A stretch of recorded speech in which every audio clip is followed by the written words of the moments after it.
think Arthur said to me once, someone told me this band shouldn't be called Love, it should be called Hate.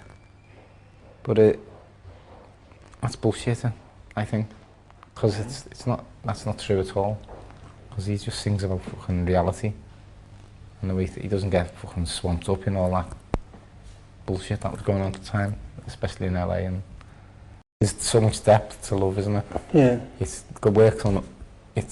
works on all levels, doesn't it? It covers all the bases, and it's not formula at all. It's anti-formula of anything, isn't it? You can't put your finger on it, which is beautiful, you know. It's like, I think that's one of the things that got me. It's like nothing I'd fucking seen before or heard.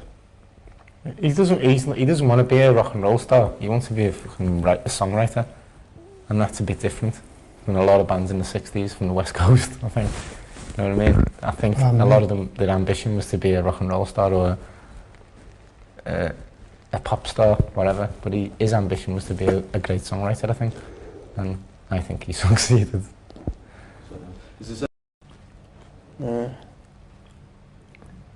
Yeah, I think his lyrics are kind of as a songwriter, you know, just that's one of the things that struck me straight away. There's lyrics. I've never heard anything like it in my life, you know. You know, being brought up a little bit with the Beatles, and then like say with like punk and Roxy Music and Bowie.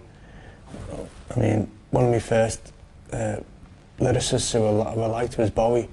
But then when I heard Arthur as well, it was like a different slant on it, where Bowie was quintessentially English and Arthur was like, I would say he was quintessentially American. He was like halfway across the Atlantic, you know what I mean? Which was quite a bit odd really, because he was like a black man from Memphis or something, you know. But I think that's one of the things that struck me, was the harpsichords, and as though he'd been reincarnated from London, and he had a little bit of Victoriana in there, and it was fascinating for me, you know. One of the things that struck me was how this dude, he wasn't like the Doors or the Byrds, where it was like, or Dylan, or even the Beatles to an extent, where you could, you know, you could understand Penny Lane, Strawberry Fields and things like that. But She Comes in Colours and The Castle, quite romantic, but with like a dark edge as well.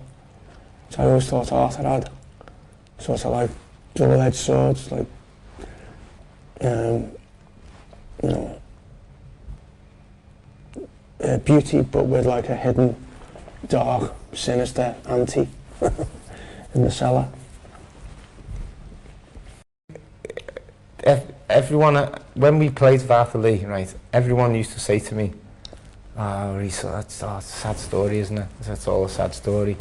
And if you meet Arthur, which you've done, you know that's not true. He's one of the most fucking inspirational people I've ever met in my life. My little boy's called Arthur. He's completely not what the general consensus thinks he is. Everyone thinks he's a negative. He's definitely not. He's positive, complete and utter. That's what I wanted to say.